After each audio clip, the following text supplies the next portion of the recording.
Company जो थी जिसने कल रिजल्ट घोषित करे थे, डिस्क्रिशनरी स्पेंड्स को लेकर वहां पर भी चिंताएं देखने को मिली थी, वो था जुबिलेंट फूड वर्क्स। रिजल्ट हमारी उम्मीद से बेहद कमजोर थे और इसी कंपनी के आज सीईओ अजय कौल हमारे साथ जुड़े हुए हैं। अजय जी, बहुत बहुत धन्यवाद सीएनबीसी आवाज के लिए आज वक्त निकालने के लिए। सबसे पहले आप सबको बता दूं, इस कंपनी ने कल अपने चौथी तिमाही के रिजल्ट्स घोषित करे हैं, जहां पे आय में साल दर साल करीब 29% की बढ़त देखने को मिली है। ध्यान रखें, बाजार उम्मीद थी 36% की बढ़त की। इबीटा जो एक कोर परफॉर्मेंस जज करने के लिए इंपॉर्टेंट है, एक्सपेक्टेड था 34% की दर से बढ़ेगा। इबीटा में हमने देखा 16-16.5% के आसपास की बढ़त, और इनफैक्ट मुनाफे का नंबर 27% की दर से बढ़ना की एक्सपेक्टेशन थी बाजार में, एवरेज एक्सपेक्टेशन थी, केवल 11-11.5% की दर से मुनाफा बढ़ता हुआ नजर आया। तो नंबर्स बेहद कमजोर देखने को मिल रहे हैं। अजय, आपसे सबसे पहले सवाल यही पूछना चाहूंगा, जो डिसअपॉइंटिंग सेट ऑफ नंबर्स हैं, क्या दिक्कतें हैं, कहां से ग्रोथ हैम्पर हो रही है इस टाइम पे? आपका मानना सही है कि हमारी जिस तरह की रेपुटेशन है ओवर द लास्ट 2-3 साल, जब से हम एक्चुअली पब्लिक गए हैं, एक सेम स्टोर ग्रोथ की नंबर जो हमारी करीब एक साल 37% थी, उसके बाद 31%, 30% पे आई, और इस साल भी पहले 2-3 क्वार्टर्स में हम करीब 19% पे चल रहे थे। वो क्वार्टर 4 में थोड़ी सी डिसअपॉइंटिंग दिखती है, और इसकी वजह सिर्फ एक है, इकोनॉमिक फैक्टर्स। हम पिछले 3-4 क्वार्टर से एक्चुअली ये कह रहे हैं कि हमें अपनी जो न्यू कस्टमर एक्विजिशन है, या हमारी जो frequency, growth in frequency of consumption जो है, उसमें हमको धीरे धीरे गिरावट नजर आ रही थी। जब हम इंडस्ट्री के बिहाफ पे भी कहें, which is let's say the quick service restaurant industry, उसमें भी हमको क्लियरली ड्रॉप दिखाई दे रहा था। एंड क्वार्टर 4 में आते आते ये एज लो एज 7.7% हमारी सेम स्टोर ग्रोथ है। अगर आप इंडस्ट्री पे जाएं, टॉप जो हमारे प्लेयर्स हैं बाकी फूड इंडस्ट्री में, आई थिंक उनकी नेगेटिव रीजन में है, they have a negative growth. So इसकी वजह सिर्फ एक है, economic factors. I think economy जो है धीरे धीरे over the last 1 year has clearly slumped back.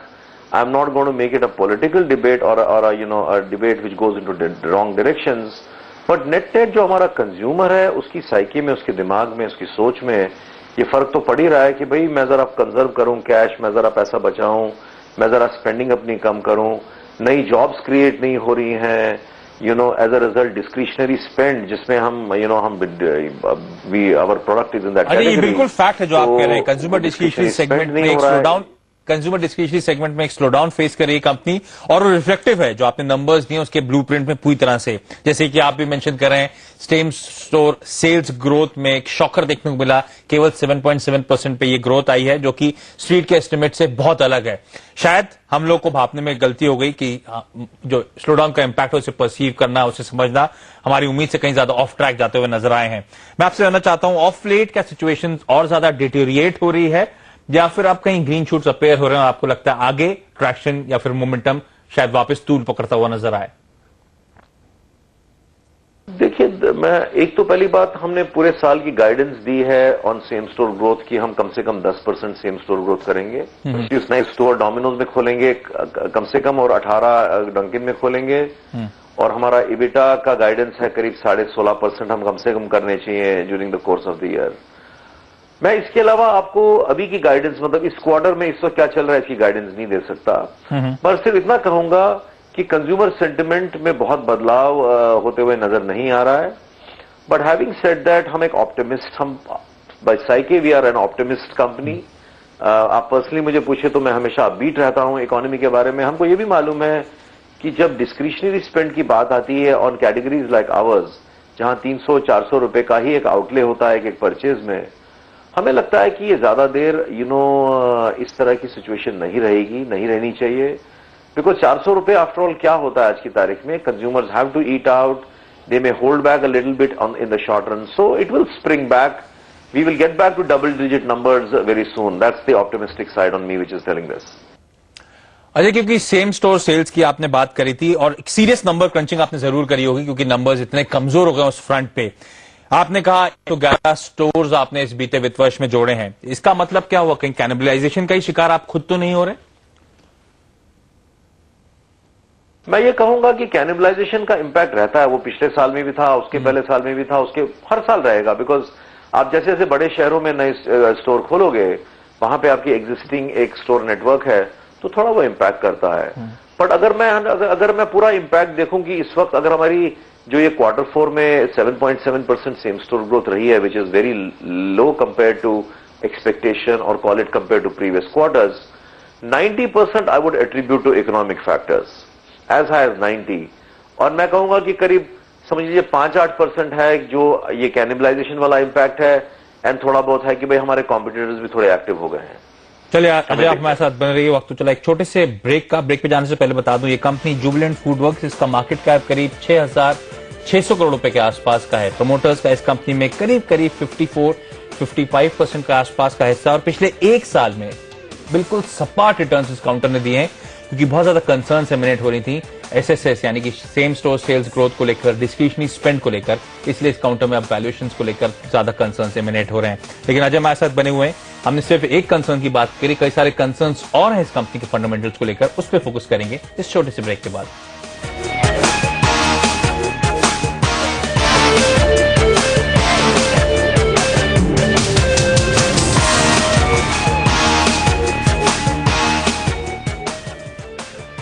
Break के बाद एक बार फिर से स्वागत है आपका, और जुबिलेंट फूडवर्क्स के सीईओ मिस्टर अजय कौल हमारे साथ बने हुए हैं।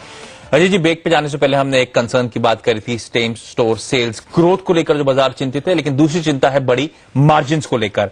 इस बार चौथी तिमाही में आपके मार्जिन्स में 180 बेसिस पॉइंट्स की कमजोरी देखने को मिल रही है। इनफैक्ट इससे पहले वाले क्वार्टर में भी हमने देखा था करीब 150 बेसिस पॉइंट्स के आसपास मार्जिन्स कमजोर हुए थे। मैं आपसे जानना चाहता हूं, क्या दिक्कत है सर, क्या कारण है इस मार्जिन्स पे इतने सिग्निफिकेंट दबाव का ऑफ लेट?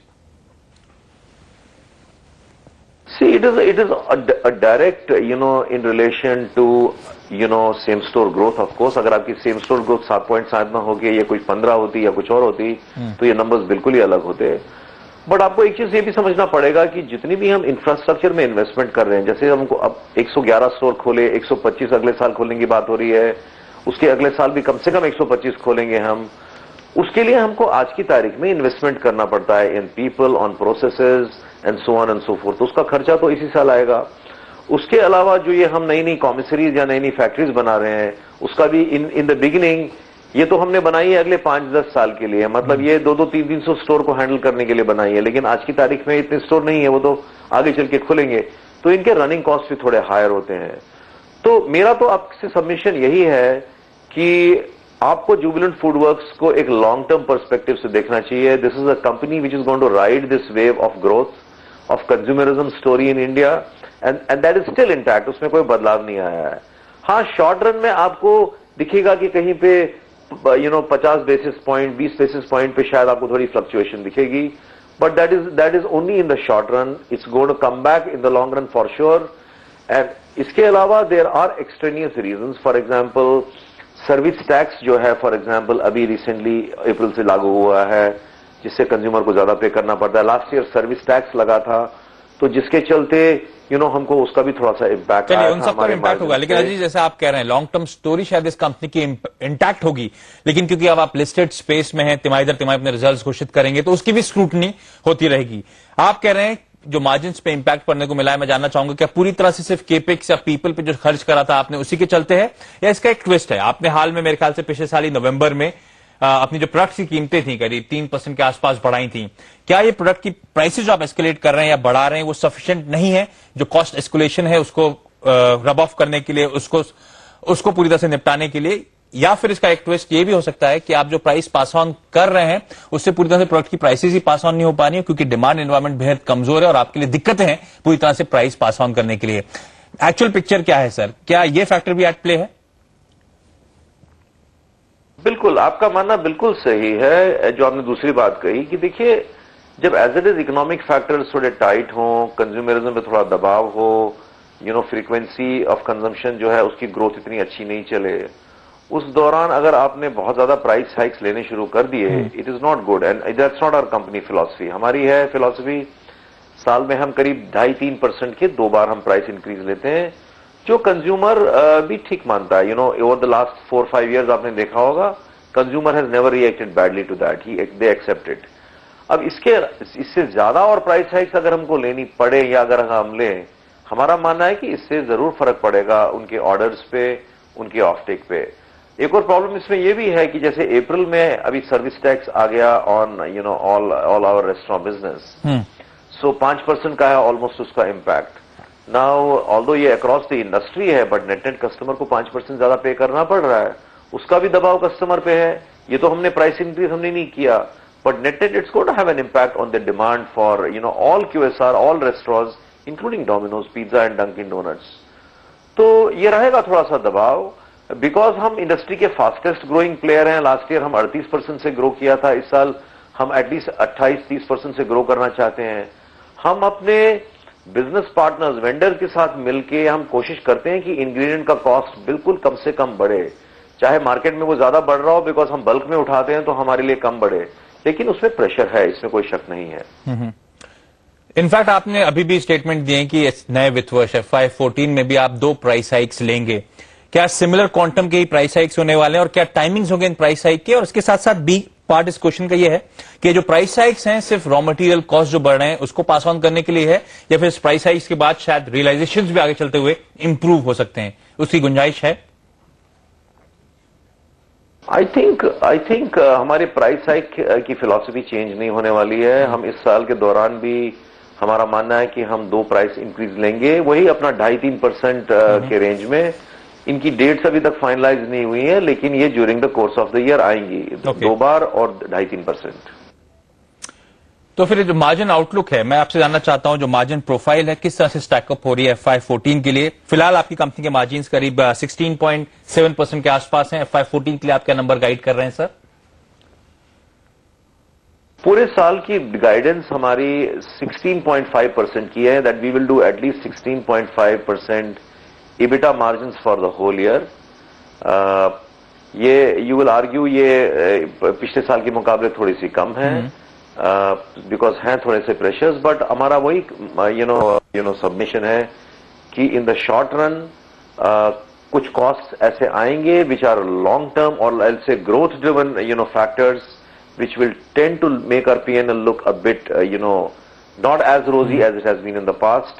But growth जो है, growth की story intact है, ये growth हम future के लिए कर रहे हैं, और जैसे जैसे ये store खुलेंगे, जैसे जैसे ये infrastructure बनेगी, I think the EBITDA margin or leveraging on EBITDA opportunities will only come up in the next few years. Ajay ji, क्या इस टाइम पे जब आप कह रहे हैं डिमांड वाकई कमजोर हो चली है, मार्केट प्लेस में क्या एग्रेसिव कॉम्पिटिशन देखने को मिल रहा है? अन्य पिज्जा चेन्स के साथ या फिर फास्ट फूड जॉइंट्स क्या वो ज्यादा एग्रेसिव नजर आ रहे हैं मार्केट प्लेस में? हाँ, कंपटीशन भी देखिए थोड़ा सा एक्टिव तो हो ही गया है। हमारी सक्सेस स्टोरी देखकर उनको भी थोड़ा सा साहस हुआ है। They also are wanting to open more stores, though nowhere close. हमने जैसे 111 स्टोर खोले हैं, nobody is even remotely close to that number, but उनको थोड़ा सा ये भी एक्साइटमेंट हुई है। बट मैं आपसे अर्ज करूंगा कि अगर आप अगर आप उनकी वो देखें, आप उनकी सेम स्टोर ग्रोथ देखें during let's say the last quarter itself, and you have, I am sure you have access to data, आप देखेंगे कि उनकी नेगेटिव है सेम स्टोर ग्रोथ हमारी ऑनरेबल की कॉम्पिटिटर्स जो हैं। तो उनके मुकाबले तो हमारी परफॉर्मेंस बहुत अच्छी है, बट इससे हम we don't derive joy out of this, because we are company which is used to delivering 20, 25, 30% kind of same store growth. So 7.7 is something which doesn't give us joy, but these are conditions beyond our control, हमारे हाथ में नहीं है, economic factors driven है। आप तो देख ही रहे हैं कि बाहर चलिए शायद तरह का वातावरण इंडस्ट्री के मुकाबले आपकी ग्रोथ बेहतर हुई होगी सर, लेकिन एग्रेसिव FY13 केपेक्स प्लान किए थे आपने, अब आपके कुल सोर्स की हैं 576 के आसपास। मैं आपसे जानना चाहता हूं FY14 के लिए किस तरह का आउटलुक है केपेक्स के फ्रंट पे, और हाल के स्लोडाउन को देखकर के आप केपेक्स पे आप स्लो जा रहे हैं? बिल्कुल भी हम स्लो नहीं जाएंगे कैपेक्स पे। In fact we are absolutely optimistic, गंगो जिसको बोलते हैं अंग्रेजी में, हम वो हैं इस वक्त। As far as India opportunity और ग्रोथ अपॉर्चुनिटी इज कंसर्न्ड, पिछले साल हमने करीब 188 करोड़ खर्च किए थे कैपेक्स पे, जिसमें से मैंने कुछ देर पहले बताया करीब 40-50 करोड़ गए थे नई फैक्ट्रीज में, और करीब समझ लीजिए 120 करोड़ करीब गए थे in opening new stores of Domino's as well as Dunkin. अगले साल ये 188 से फिगर कम से कम 250 करोड़ के ऊपर ही जाएगा, जिसमें से हम करीब 70-75 करोड़ खर्च करेंगे on building new commissaries, Nagpur, Hyderabad, Guwahati and a new one in New Delhi, around Delhi. चलिए आप केपेक्स पे अभी भी एग्रेसिव रहने वाला है FY14 के, लेकिन आखिरी सवाल लेना चाहूंगा अजय जी, समय की बहुत ज्यादा कमी है। कितने कॉन्फिडेंट हैं आप जो एसएस ग्रोथ की बात कर रहे हैं आप 10% FY14 के लिए, क्योंकि कई सारे एनालिस्ट अब टर्म कर रहे हैं, शायद ये ग्रोथ जो आप नंबर पेक कर रहे हैं वो भी थोड़ा सा एग्रेसिव नजर आ रहा है उनको। इसके अलावा मार्जिन पे आप कह रहे हैं 16.5% के आसपास डिलीवर करेंगे। क्या एक्सपेक्ट करें जब ये वित्त वर्ष FY14 खत्म होगा ये नंबर ये कंपनी डिलीवर कर पाएगी? देखिए, अब जब मैं आपको गाइडेंस दे रहा हूं तो हमारी कॉन्फिडेंस तो हाई होनी ही चाहिए। अब ये आपके ऊपर मैं छोड़ता हूं कि आप इसमें से कितनी कॉन्फिडेंस डिराइव करें और क्या आपकी असेसमेंट होगी। बट मैं एक थॉट आपके साथ छोड़ना चाहूंगा कि which is a bit of a dampener. पिछले साल जब हमने करीब 30% सेम स्टोर की थी, उसमें हमारी डिस्पर्शन जिसको बोलते हैं, हमारी बेस्ट क्वार्टर्स में करीब 33-34% थी एंड करीब 25-26% थी इन द वर्स्ट क्वार्टर्स। इस साल जो है थोड़ा सा डिप उसने ज्यादा लिया है, मतलब हमारी पूरे साल की 16% सेम स्टोर ग्रोथ अगर है, in the best months we have around 25-26 and 7.7 was our worst. तो आप देखेंगे इसमें डिस्पर्शन बहुत हाई है, तो डिप थोड़ा ज्यादा लिया है इसने। तो रिकवरी कितनी जल्दी होगी इससे हमें भी थोड़ा सा डाउट है, मैं आपको ऑनेस्टली बताऊंगा। Unlike our confidence in previous years where it use to be very high, but मेरे हिसाब से हम अगर कह रहे हैं कि 10% सेम स्टोर ग्रोथ, 16.5% कम से कम EBITDA margin, 125 stores, I think आप हमारा पास्ट ट्रैक रिकॉर्ड देखें और उसके बेसिस पे अंदाज लगाएं कि ये लोग क्या बोलते हैं और किस तरह की डिलीवरी करते हैं, उसके बेसिस पे आप यू कैन रीच कंक्लूजन। चलिए, on that confident note Ajay, बहुत बहुत धन्यवाद CNBC आवाज के लिए आज वक्त निकालने के लिए। थे जुबिलेंट फूडवर्क्स के CEO जो कंपनी के कारोबार, रिजल्ट्स और खासतौर पे आउटलुक हमसे बातचीत कर रहे थे। लेकिन वक्त हो चला एक छोटे से ब्रेक का। ब्रेक के बाद जानेंगे क्या है एनालिस्ट का नजरिया इस कंपनी के रिजल्ट्स के बाद, कैसे स्ट्रेटेजाइज करना चाहिए आपको इस कंपनी में।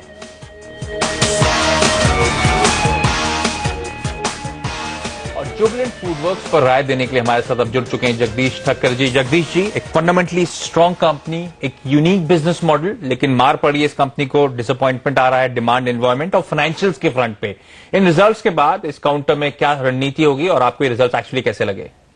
रिजल्ट मुझे कुछ ज्यादा खराब नहीं लगे। मार्केट की एक्सपेक्टेशन थोड़ी कुछ ज्यादा ही थी इसके बारे में। मैं समझता हूं कि अगर पिछले 4 क्वार्टर्स के रिजल्ट अगर देखेंगे तो उनका जो मुनाफा है वो करीब बिटवीन 30 to 35 करोड़ ही है, और उन्होंने जिस क्वार्टर में मुनाफा दिया है बिल्कुल सामने है। कुछ ज्यादा एक्सपेक्टेशन थी एबिटा मार्जिन पे, करीब 70 करोड़ की, उसके सामने वो 61 करोड़ है। लेकिन जब मैंने इनका इंटरव्यू सुना और लगा कि आने वाले दिनों के अंदर करीब 200 करोड़ का कैपेक्स है, 125 नए डोमिनोज के आउटलेट खोलेंगे और 18 डंकिन के खोलेंगे, मैं समझता हूं कि जिस तरह से आज 52 वीक लो उसने छुआ है, it definitely makes a good sense to buy at this deep level, और कम से कम 1 साल के लिए उसको बने रहे। ऐसे पिछले साल में कोई ज्यादा उन्होंने रिटर्न नहीं दिया, बिल्कुल फ्लैट ही था। मैं समझता हूँ कि इसके बाद शायद अगर आप इस भाव में निवेश करोगे, हो सकता है कि आपको अच्छा रिटर्न मिले। At least my expectation is that if you by around 1000 rupees, at least 1 year around you definitely receive more than 10% return. चलिए, तो जुबिलेंट फूडवर्क्स में रिजल्ट्स के बाद और मौजूदा स्तरों के आसपास आप खरीदारी कर सकते हैं। जगदीश जी का ऐसा मानना है 12 महीनों में 10%, यानी कि यहां इन स्तरों से 100 रुपए के आसपास की कमाई शायद आपको होती हुई नजर आए। तो जुबिलेंट फूडवर्क्स में खरीदारी करने की सलाह। लेकिन न्यू ईयर कंपनी वक्त तो चला एक छोटे से ब्रेक का। ब्रेक के बाद लेकर आएंगे आपके लिए आखिरी सौदा। नमस्कार।